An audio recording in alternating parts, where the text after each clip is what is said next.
So again, welcome to the Rumi Forum. Today, we are very grateful to have with us Hakan Yesilova. Hakan is the editor of the US-based Fountain magazine. With an education in languages and political science, Hakan is a professional publisher since 1995, with an experience in various editorial and marketing positions in Turkey and the United States. In addition to his editorial position, he organizes international conferences on themes exploring the fountain, such as media ethics, education, peaceful coexistence, and intercultural dialogue. He writes on civil society, human rights. Please welcome him. Thank you, Jenna. So great to be here.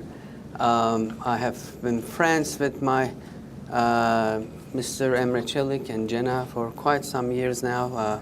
I'm very glad to see my other friends like Margaret and Rashid and others.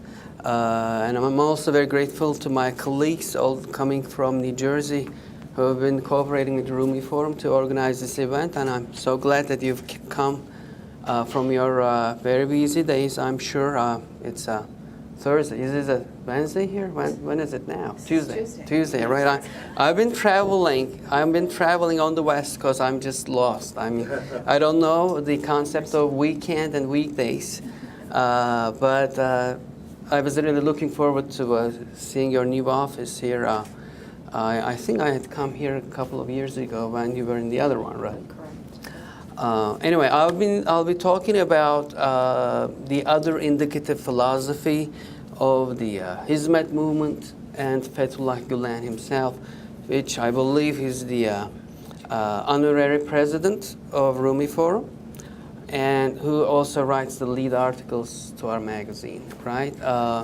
And is my experience with the magazine for quite some time now, and also as a graduate of one of the Hizmet schools, and with my friendship with quite a number of volunteers, and my testimony in 5 continents, I've kind of come to this conclusion of there are some values that underlie all the initiatives of Hizmet movement, be it schools, be it dialogue centers, or publishing activities, which I'm a part of. And I have my interesting experience having ended myself working for the magazine, but I'm not going to go into those personal matters. But I also believe a reason that I'm here has to do with understanding the philosophy of the Fountain magazine. I don't know how many of you are familiar with it, but it's a magazine, a bi-monthly periodical, in which there are articles on positive sciences as well as humanities. There's a section on Sufism, you know. So it's a bunch of all other things that seem to be unconnected with each other on the surface. So quite a number of my friends who even think they are volunteer in this Hizmet, they cannot really relate the magazine's philosophy in the overall mission of the Hizmet movement, Mr. Gulen's understanding of this life, and nor in the case of the dialogue activities like institutes like Rumi Forum has been doing for so many years now. And I'm here to clarify that, all right? And I'll be speaking on some of the values that make the Fountain a part of the Hizmet philosophy, but my emphasis will be on the other indicative, as I name it, borrowing from Dr. Colin Turner from the UK, who made a great translation when he said that of a very significant concept from Arabic grammar, Manai Harfi, and I'm going to delve into that a little bit further. But of course, I have the counter argument when my friends tell me things like, look, there are too many various disciplines in the magazine. How come you have science next to a poem? How come you have history next to a article on chemistry? And you say, why not? And I say, why not? And I of course, and they of course also ask this question, why they should be reading it. When they are, most of my friends are in academia, and they're busy with their careers, and they're developing, they need to develop their writing in their PhD theses or other papers. You know, there is this thing in academia, publish or perish. You know, they have to publish work. But reading a magazine with the general interest on life, knowledge, and belief, that seem like it doesn't help their academic careers. But do we do things only for our academic careers, right? And my counter-argument is that the fountain, if it is ambiguous, it is as ambiguous as life itself. If it is nebulous, it is as nebulous as life itself. How many of us really kind of have determined the kind of mission or purpose we exist in this life? What kind of a destination we have been destined to in this life? However clear that is for you, the fountain or the philosophy behind it is clear as much as that, right? So that's how my counter-argument is. But having said that, these are very fair questions. And as an editor, at least for the last 10 years, there is no single issue as I'm editing that I do not ask these questions to myself. You know, why am I editing other people's work in different fields of science and humanities, which I'm not an expert in, or where I have seemingly no interest in, right?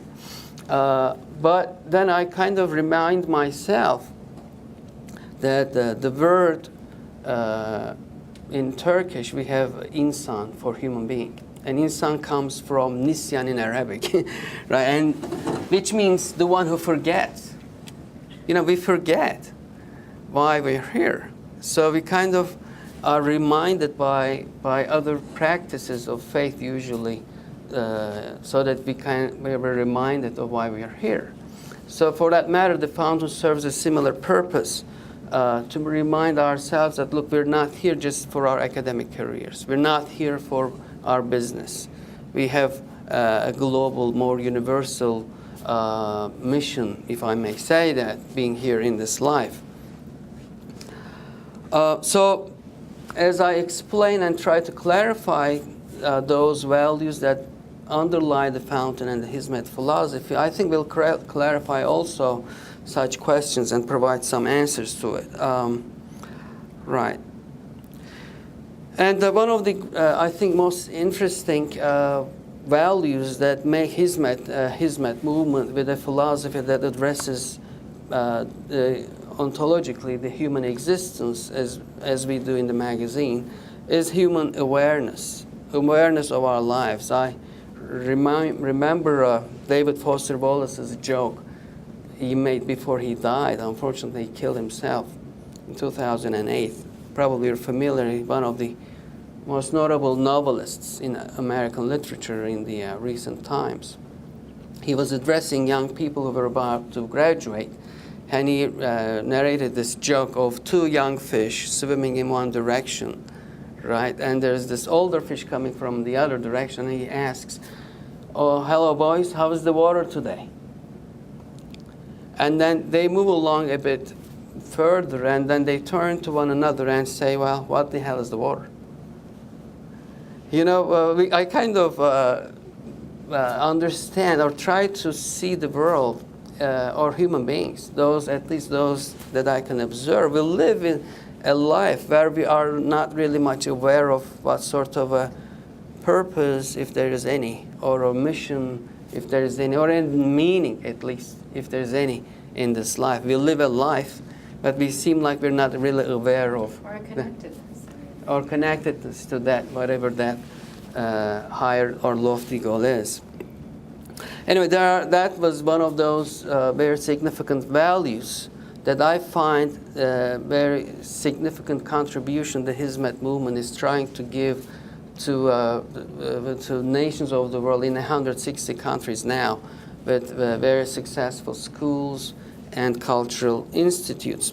There are other values that I have made a short list of that I really believe both my magazine and the Hizmet movement correlates. The other ones are restoration of universal human values. So the Hizmet movement is not restoring just one sector or one aspect of being human, or only one group of nation or faithful people. They do not direct themselves to only one nation or a religious group, but they want to speak to everyone. You know, because just imagine there are 160 countries where these schools operate. And I mean, a movement that has arisen from a Muslim country like Turkey. There are 57, I think, Muslim countries in the world, which means 2/3 of these schools of these countries are non-Muslim. So the Hizmet movement, in fact, are providing services more to non-Muslim countries than Muslim countries, right? So you can tell even from this figure that their mission is, in a sense, not just have been focused on one group of people, but to a larger family of humanity. Collaboration of material and spiritual knowledge, which is, I think, another significant contribution where our magazine actually related itself to Hizmet and Mr. Gulen's philosophy and his background.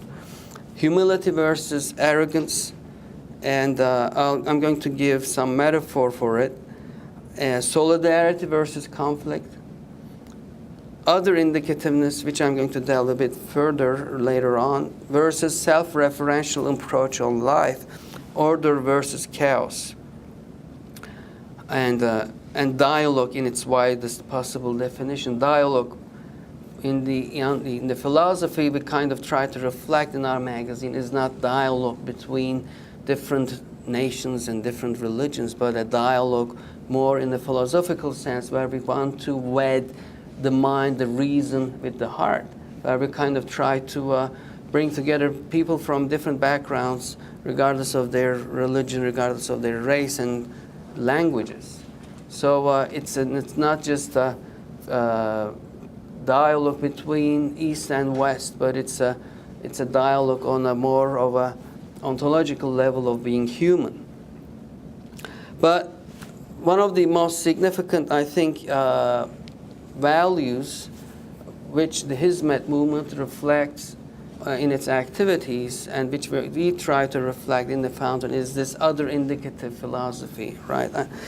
And I'm going to speak a little bit further on that, but the outcomes of this philosophy does not produce something that is only religious or faithful, but the countries and the schools that I have seen and witnessed, being a graduate myself, have produced very secular achievements too.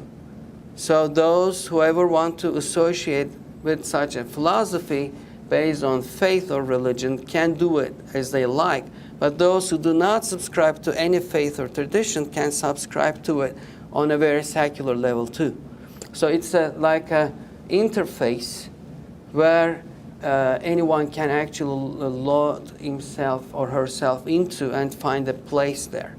And this reflects very much the saying of Mr. Gulen when he said, reserve a seat for everyone in your heart, whoever he or she is, right? Let me go a bit further down.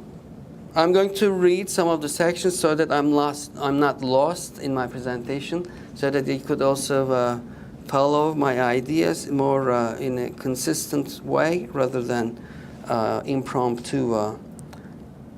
Yeah. Let me go. Yeah. Yeah. The other indicative philosophy, is the way I understand it, at least, has connotations in the faithful dimension, in a secular dimension of life, and in our personal dimension, right? In the religious or faithful dimension, Gulen, as far as I have understood, borrows this concept from Bediüzzaman Nursi, who was one of the most notable Islamic scholars of 20th century Turkey.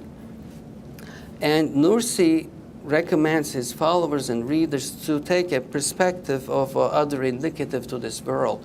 And he's developing it from an Arabic grammar rule where he makes this, where there's this distinction of manai harfi and manai ismi. Manai harfi basically means that the meaning of the letter. The letter by itself doesn't have any meaning, does it, right? It's just a letter. It has to come together with other letters so that it refers to a meaning. However, manai ismi is an approach, is the meaning of the name. That's what it is how it is translated into English. And when someone assumes that philosophy, he thinks like, look, I can have a meaning all by myself. I don't need others. I don't need an ultimate other to provide a meaning for myself. So he prefers, or he recommends believers to choose the first path where you look at yourself, where you look at this life with other indicative approach. Okay? And that other indicative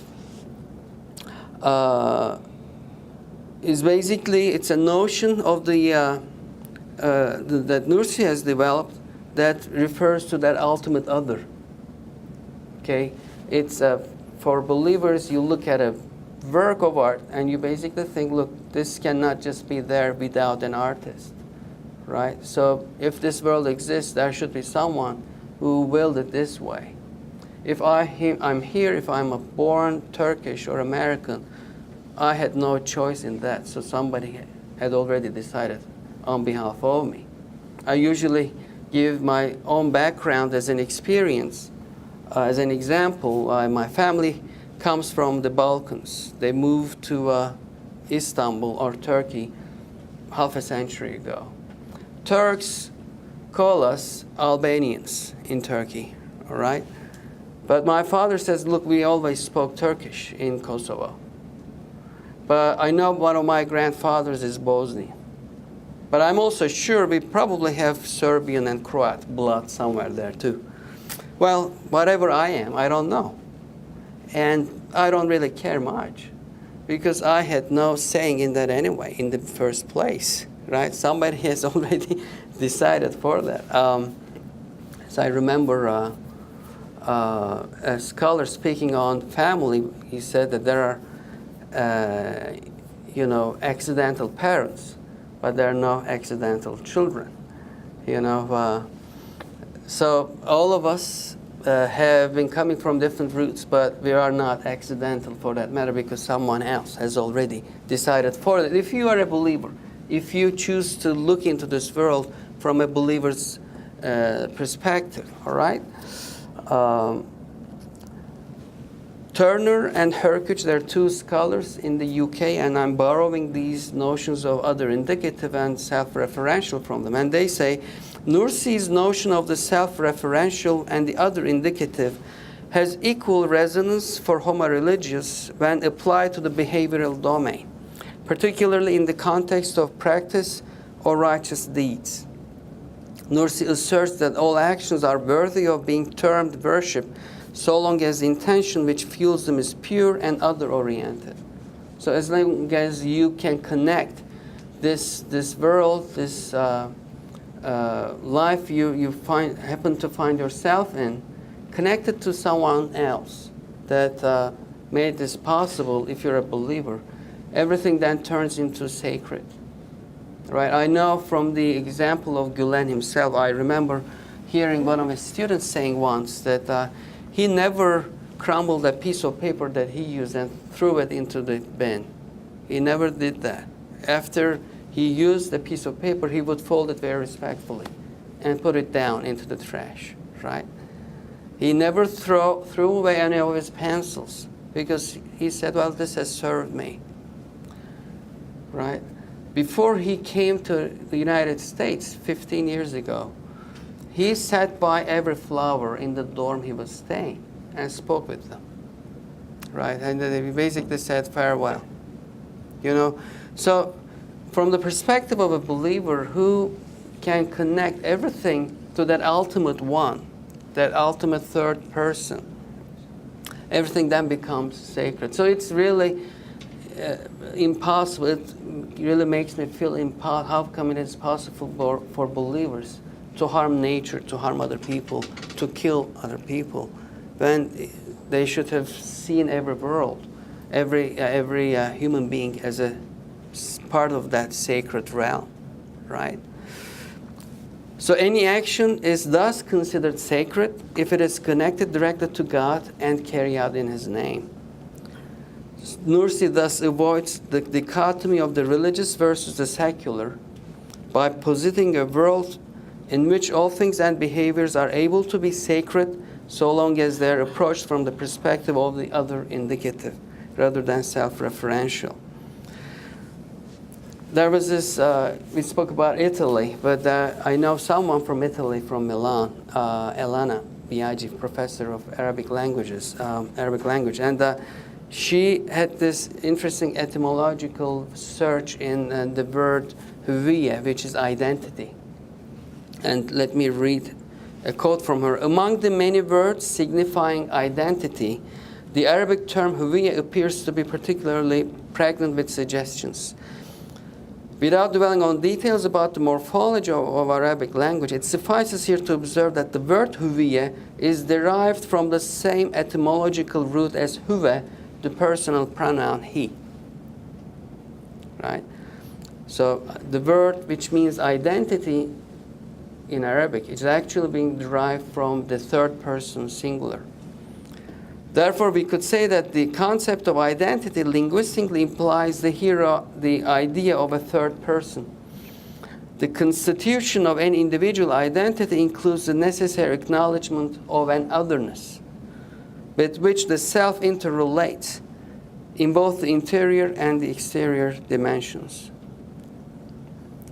Well, for those of you who want to comment, please, I don't know the format of your program, but we could make it interactive too if you want to intervene and make comment.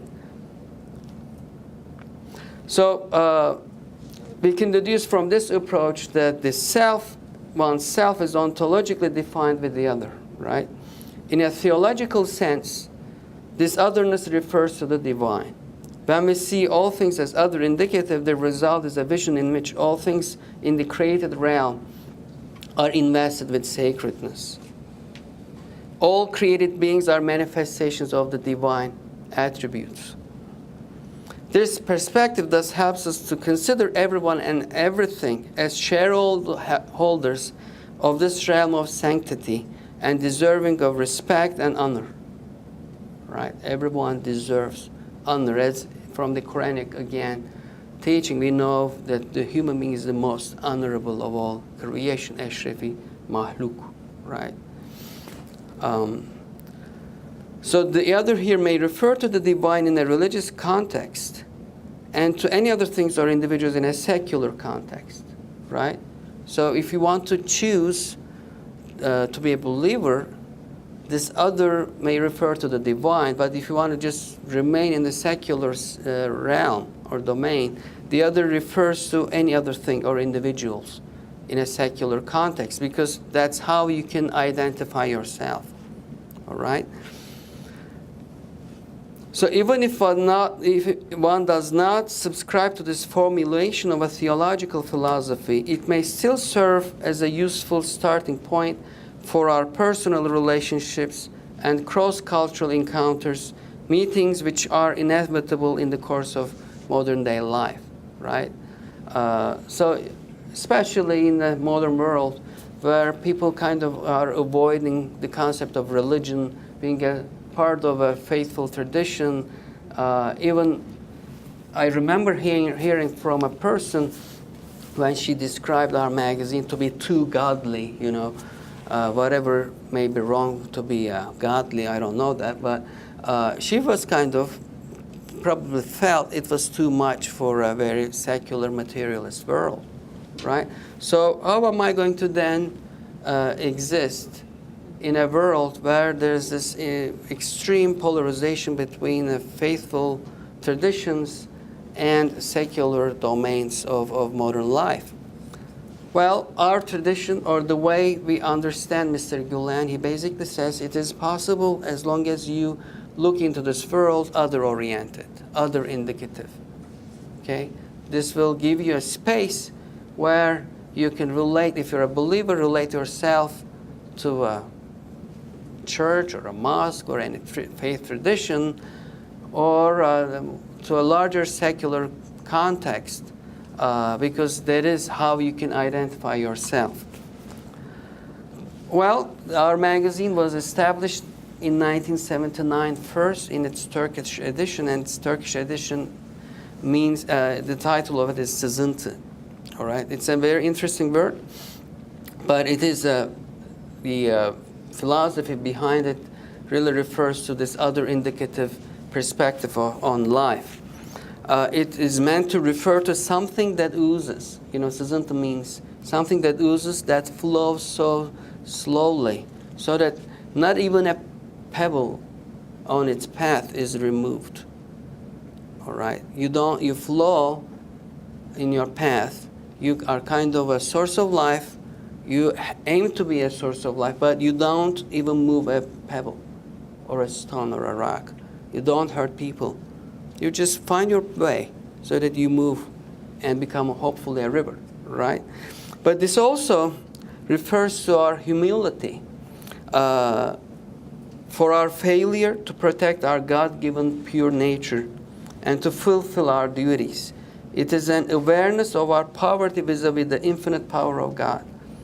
It's a reference to dewdrops, okay, that has its origins to refer to dewdrops, which sparkle in the morning light only. Their term of life does not last more than a few hours, and as they evaporate, they become the light in the sun. This is meant to refer to a position of human understanding, especially in the context of scientific thought, where we kind of believe we can do anything. We can find solutions, answers to everything in the world and in this life. Whereas our philosophy, publishing this magazine, again derived from Mr. Gulen's understanding, is to position ourselves in a very humble place, where we kind of try to reflect that infinite knowledge that is not originating from ourselves, but we are just in a position to reflect it to the power, to the capacity of our publication. That's all about it. And I think that, in fact, shapes the semantics we use in the magazine, where we do not ascribe all the powers, the absolute power of life and existence to the existence itself, but again referring to that ultimate truth. So, is it going too philosophical? Are you following me? Or are you lost? How are you doing? You're all right? Okay. Someone is nodding, but the rest seems to be suspicious. Right? Is it too... You may intervene. No, I was going to say if you could speak. How are we doing with the timing? Okay. Yeah, I think we can maybe have... How many? We can open it up for conversation now, or we can, and you can... Let me do like a few, like 10 more minutes, and then we can discuss with the audience if they want to. Are we here? All right. I know this is science and faith and religion, that kind of philosophy perhaps is not the best thing to discuss at noontime when people are hungry and they don't have tea to drink. But I think it refers to our human existence, and so I think it's significant.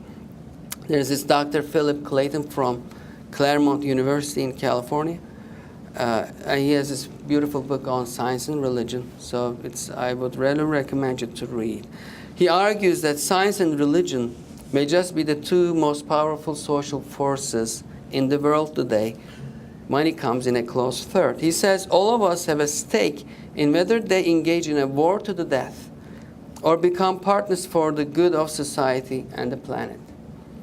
And he asks, is it science or religion, or science and religion, right? I think so. I can describe the position we're having with the Founding magazine for the letter. It's not science or religion, but science and religion. I think that helps using those two sources of knowledge for us to give some meaning, to make some sense of this life.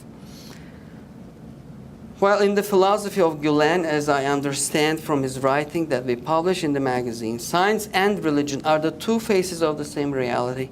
The human being who's blessed with both spiritual and intellectual capacities has to nourish his mind and heart simultaneously with positive science and spiritual knowledge.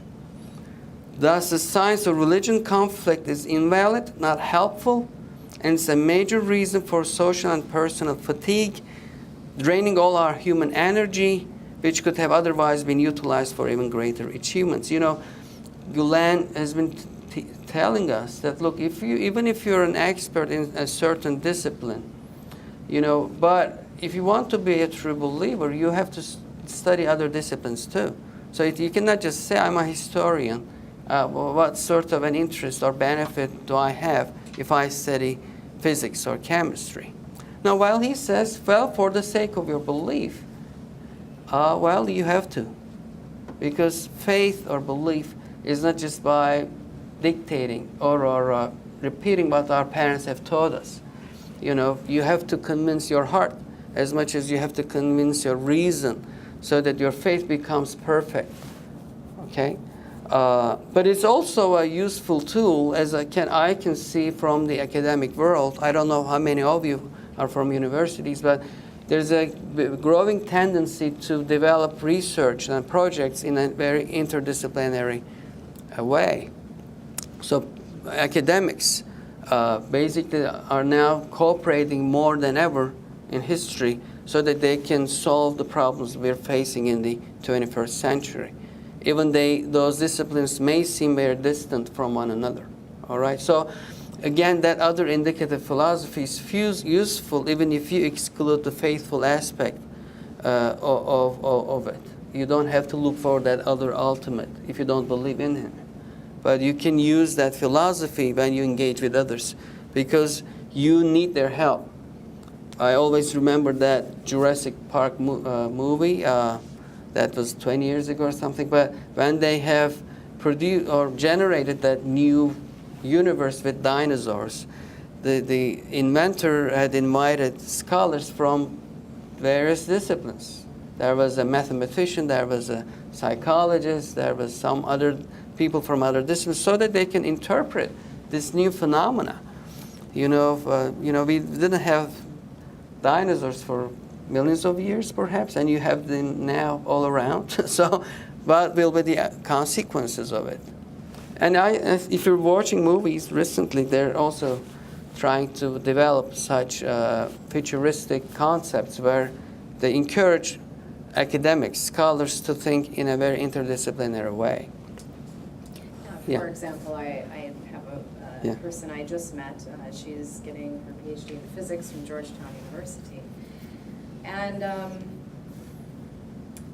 she mentioned that she's taking business courses because, the market is saturated, obviously, Anyway, that surprised me. I don't know, maybe it doesn't surprise many of you, but maybe that's been happening for a long time. But I was surprised to hear this. She's having to, it's required, so that if she, so she can utilize her studies for other things rather than academics, she cannot find a position there that, business and very important. I think it's very important to look into this life from the eyes of others. So that's what I have been observing in the Gulen movement's activities when they kind of come up with very original ideas of being present in education, being present in business, in relief work, in dialogue activities, and doing them just not for a certain region or a nation or a religious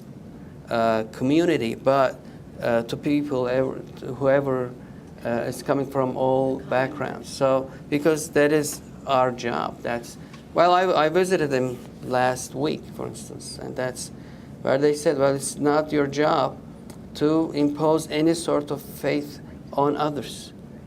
It's not your job. Your job is to be friends and cooperate with everyone in the world as much as you can. And the greatest damage you can give to your faith is when you basically propagate it in the sense of propaganda. You know, that there is no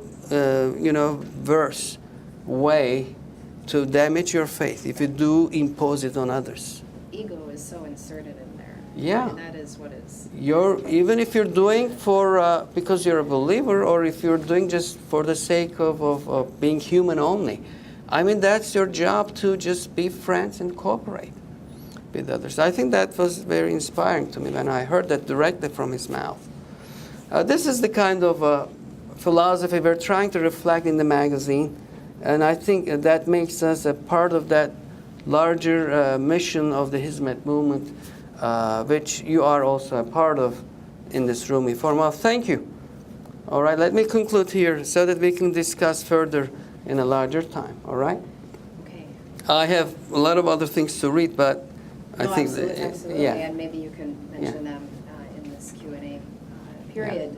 I would like to open it up. Okay, sure. Before we Sure. Yeah. hand it over to the audience.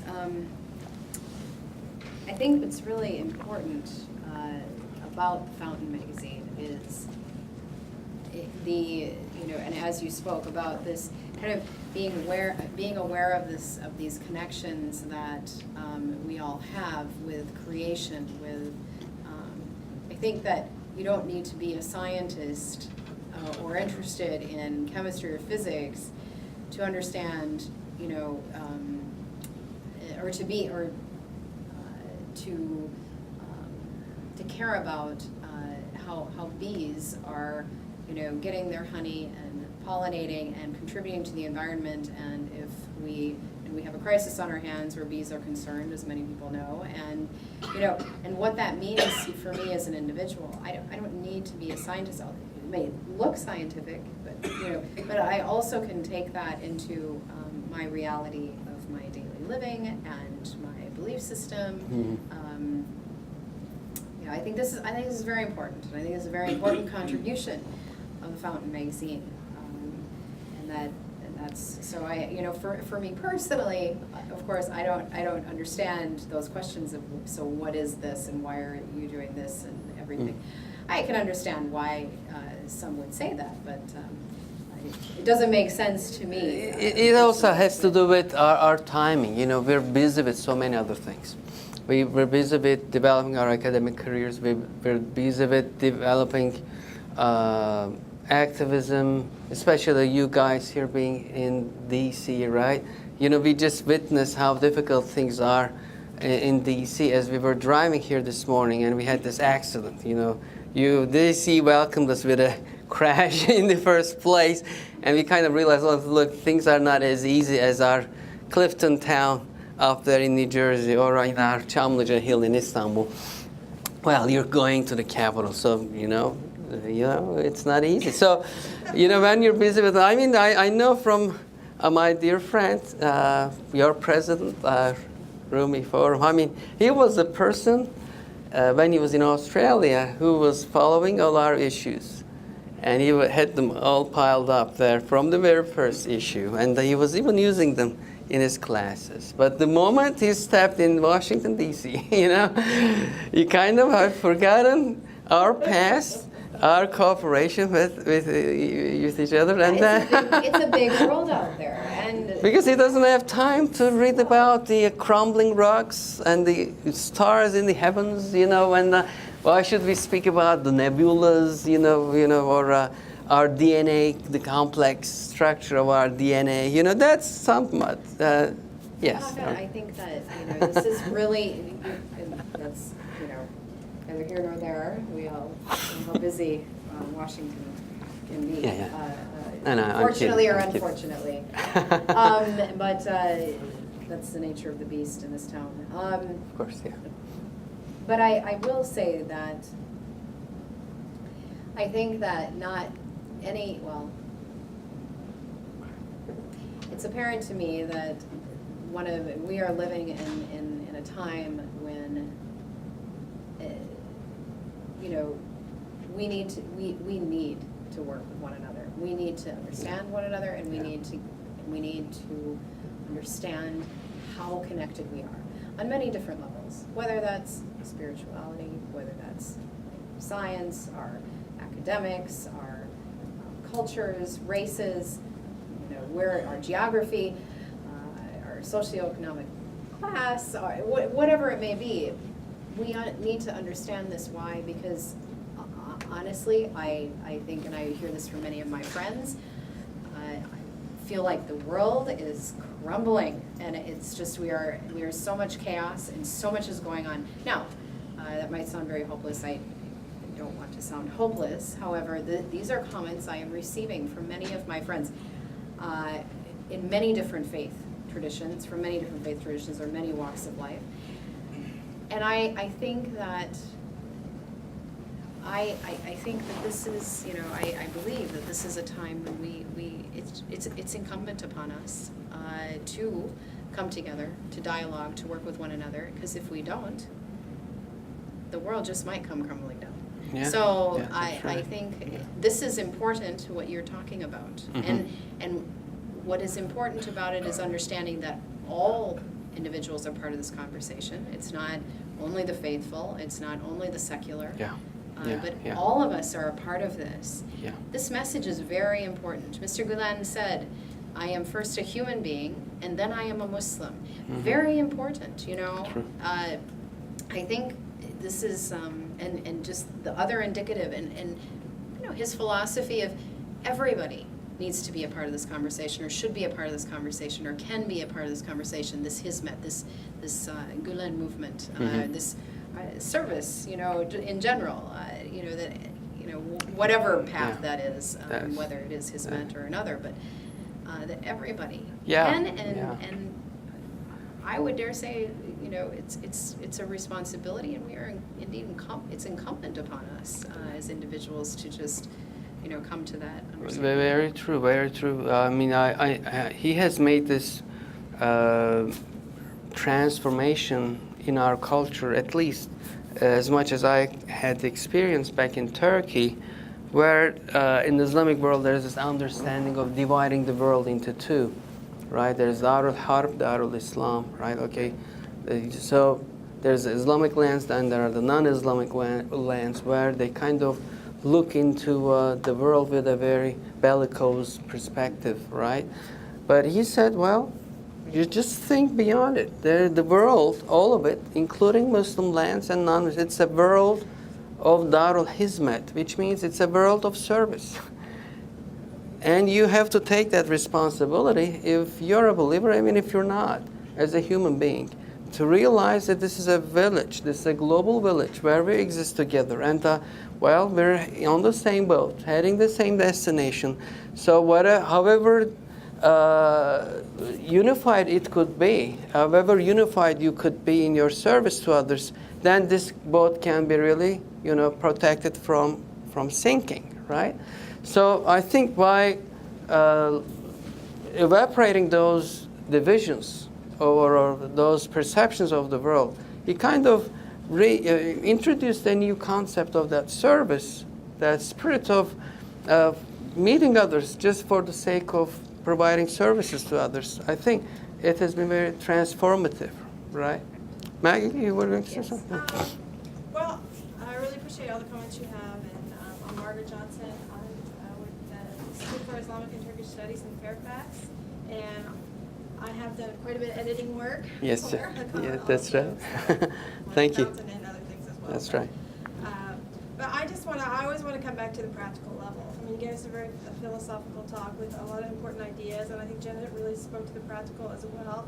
And for me, like, how this comes down to the human interaction level, and why I think Hizmet can go into 160 different countries, is because they don't approach whoever they're dealing with as the other. They approach them as a human being, and so they're like connecting at the human level, human to human.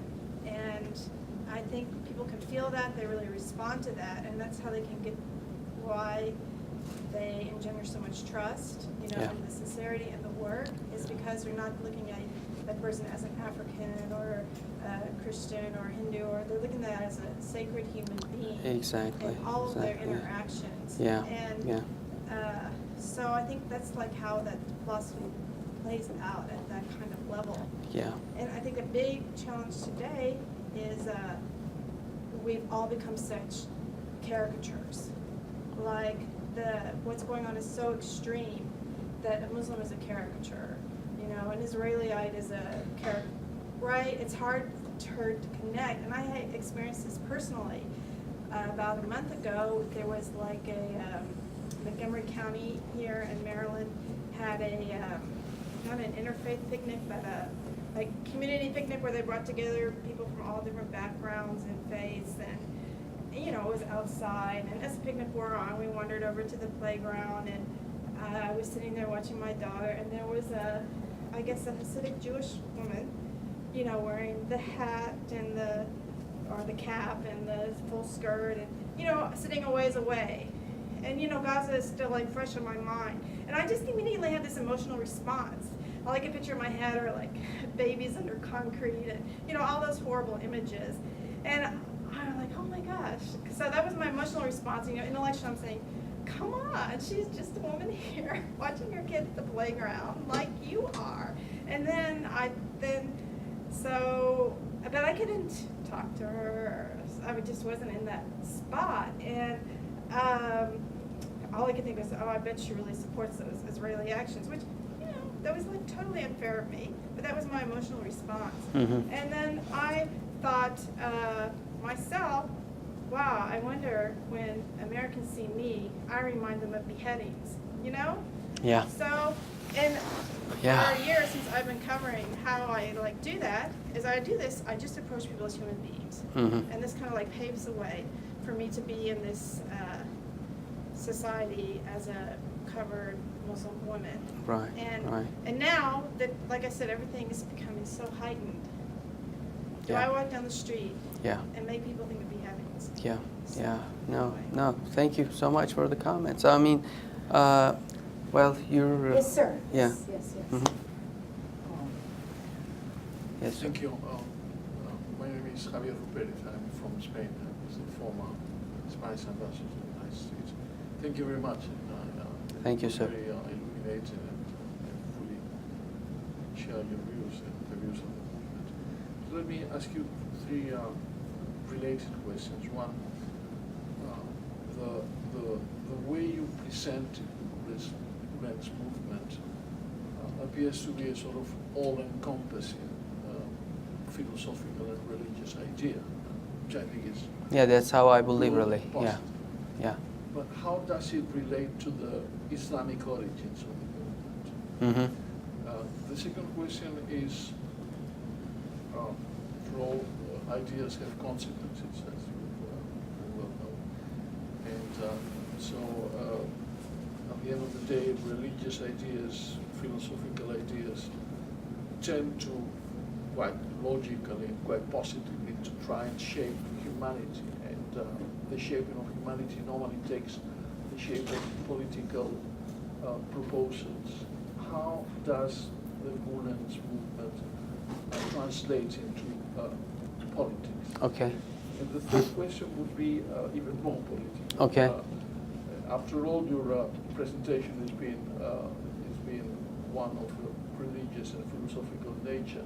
Mm-hmm. In practical terms, nowadays in Turkey, there is a very strong, part of the government, very strong enmity against the Gulen movement. That's right. Something. Why is that so? Because Okay. after all, if that's a purely religious and philosophical Yeah. movement, something is in between that doesn't please another part of the, Right.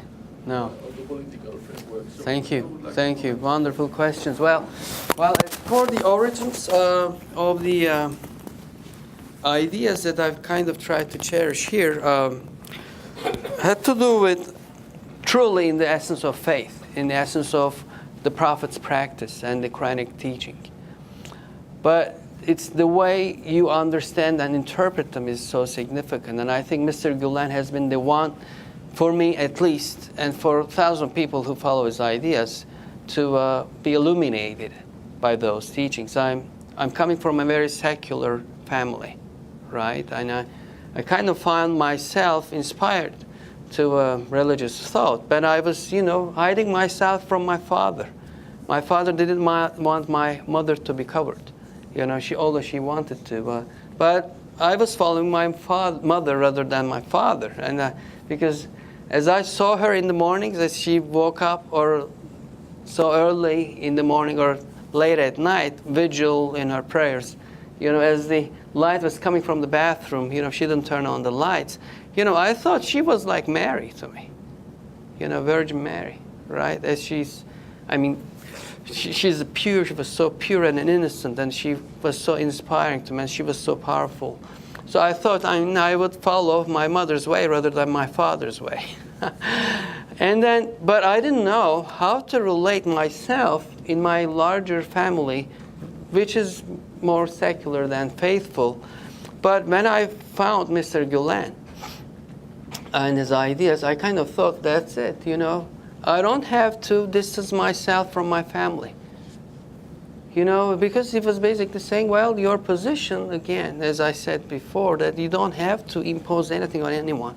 And do your best, even though they might discriminate you, they might even be offensive on you, just be welcoming and embracing them. Those are your parents, those are your family, and you have responsibilities to them, right? But this is in the practice of the Prophet too. And just if you take the example of interfaith dialogue, for instance, there were Christians who visited him in Medina and from Yemen, and they kind of stayed there for several days just to explore this new man. And when it came to be on Sunday, they wanted to be excused to leave the city to pray so that they can pray outside. And he said, well, you don't have to leave. Here's my mosque for you. Then there was Trinity. Then there was the worshiping Jesus, right? There were other things where Islam and Christianity, as it is understood today, they were there as well, separating theologically ideas. But he basically said, no, here's my mosque for you. Wherever you may go in the world today, you cannot perhaps find such a place where Imam would allow Christians to pray. We were together with Maggie in Nigeria, right? There's this difficult situation between Muslims and Christians. They're killing one another. And I met a journalist from South Nigeria, which is dominantly Christian. When he visited me in my office in Istanbul, he said the only opportunity he had to visit a mosque was in Istanbul, not in Nigeria, because they were not allowed to do it. And he wrote in his column that he felt the presence of God there in that blue mosque, Sultan Ahmed. You see, it's already there in the origins of faith, the way I understand. Once Aisha, radiallahu anha, the Prophet's wife, told the Prophet that, look, she prepared some food and she wants to serve her neighbors. So which one she should start with? And the Prophet said, well, start with the nearest one. He didn't say start with the Muslims. He didn't say start with the ones that have emigrated from Mecca. He didn't say start with my family. He said, and they were together with Jews and pagans there, right? He said start with the closest one. I think, well, how otherwise you can describe a world as global as it is now, 1400 years ago. It was already there. He said, just before his death, he's passing away from this world, he said, look, Christians and Jews and those people of the book, as it is described in the Quran, I'm entrusting them to you, into your hands. If you violate their rights, I'll be the one who will be questioning you in the afterlife. You see, you have this prophet who's basically entrusting people of the book to Muslims and say, look, if you violate their rights, I'll be the one who will be questioning you for that. Right? So let's just see what is happening today in the world. That's not really representative of what the truly true message of the Prophet. So I truly believe it's there in the origins of Islam. There is this interesting approach, a very modern approach to Islamic faith today, where they separate or they even exclude the Prophet's practice and just stick to the text literally, and they misinterpret the overall mission of the Quranic text of the Islamic religion. That is related to our dealing with the women, that relates to our dealing with non-Muslims, right? And I think it's a very misleaded way. Literal reading is very wrong. I mean, the Islamic tradition has produced volumes and thousands of volumes of interpretation of the Quran. And scholars like Gulen says that in each century, in each decade, that message has to be reinterpreted because the conditions change, the times change, the way people perceive God and faith change, so you really have to reinterpret things. The second question was about the political outcome of this philosophy. Well, my understanding of again, Mr. Gulen, and why I was kind of attracted to his idea was his distance with political activism. I was born in an area called Fatih, which is a very conservative part of Istanbul, the old city. And you could see people wearing robes and turbans and sometimes in a very actively supporting Islamist parties, where I kind of felt myself very much distant. So that's not the kind of faith I want to live. I want it to be my personal discovery of the divine. I don't want it to be a part of a political discourse where I can see people rallying and chanting and protesting, and they're doing it, they think, for the sake of God, for the sake of worship, and at the expense of excluding others. What sort of a faith that is, where you exclude others? You're not inviting, but you're just pushing people away. That's not my faith, right? That's when I discovered again Mr. Gulen. I thought, no, this is the kind of faith I want to live, where he positioned himself so clearly with the political activism. This doesn't mean he didn't have any connections or relations, by the way.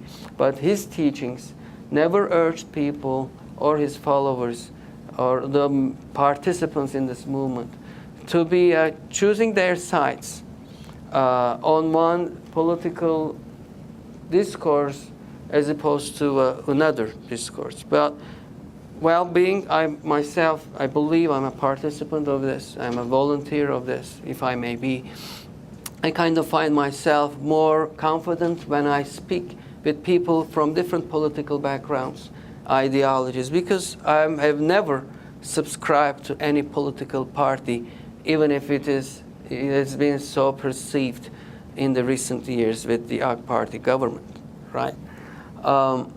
So the consequences of his teachings or how it will manifest itself in the political realm, well, it was interesting when I remember I was interviewed by a British journalist, and she said, how come you're active in so many hundred countries, and are you going to something like topple down all those governments and come up with a new government there? Is this your goal? I mean, when I heard this, is this a joke you're making or what?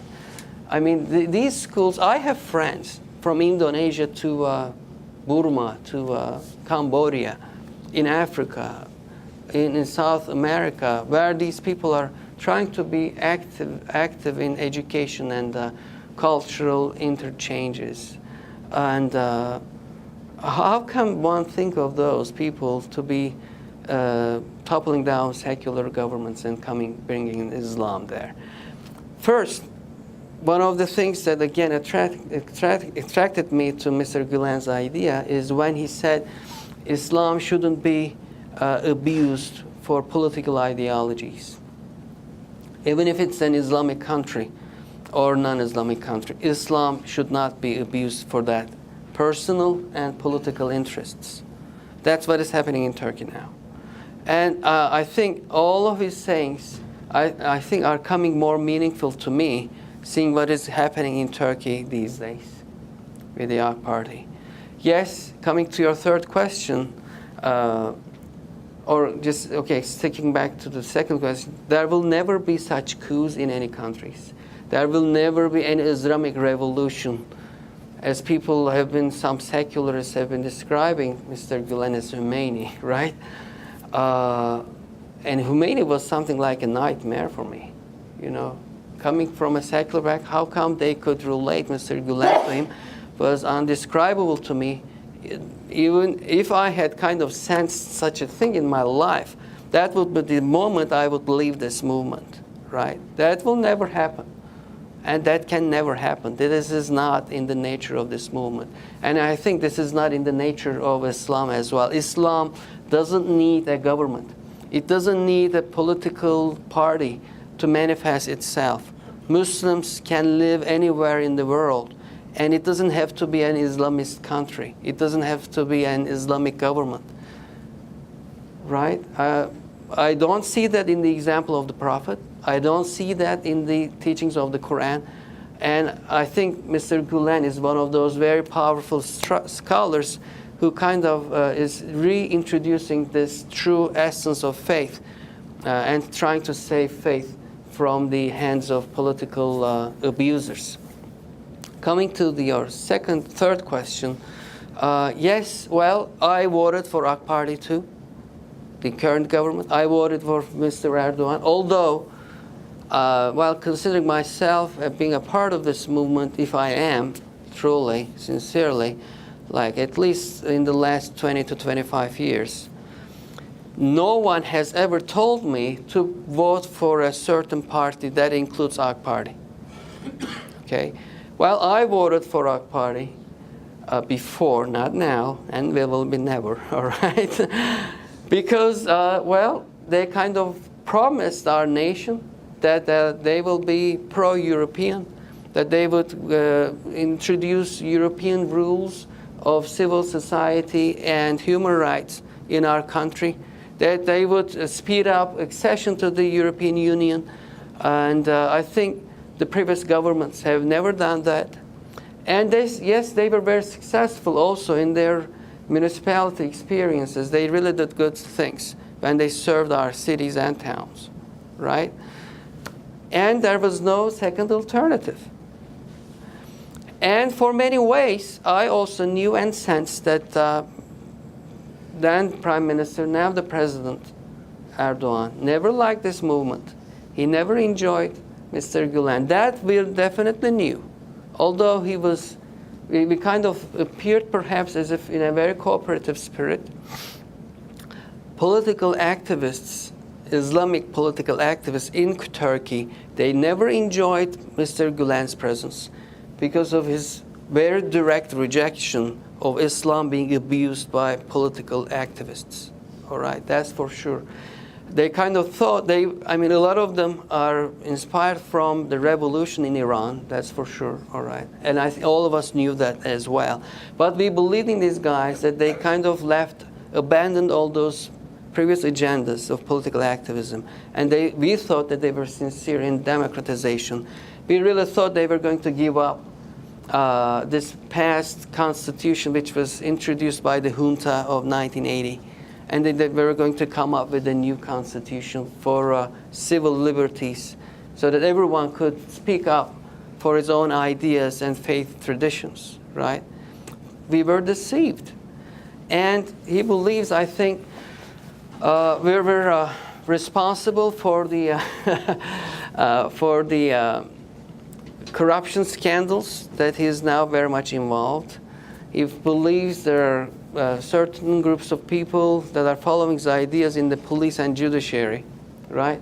That have actually made up this trap for him, right? Well, I know from my own family, our nation has been split very strictly these days because they cannot believe Erdogan has been involved in such corruption. I remember speaking with my own cousin, you know, she's a very hardcore supporter of Erdogan. she basically told me, look, Hakan abi, you're a good guy. Your wife is good too, but you know, you've been fooled. This guy is deceiving you. I mean, Gulen. Yeah, I think at the end of the day, this is really unfortunate for Turkey.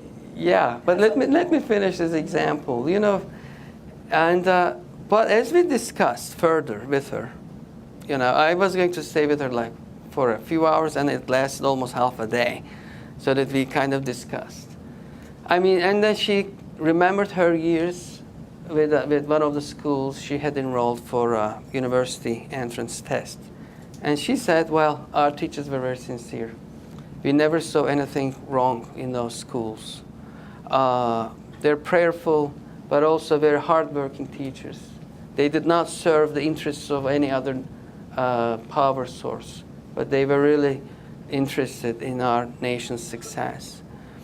And she also confessed later that, look, I've listened to Erdogan's speech with his son, to, you know, to conceal all the money they had in their home, like $1 billion or 1 billion Turkish liras, 2 billion something, you know. No, she said, we've been listening to this guy for over 20 years. I know his voice. I know his son's voice. This is not a, you know, a doctored tape. It is real.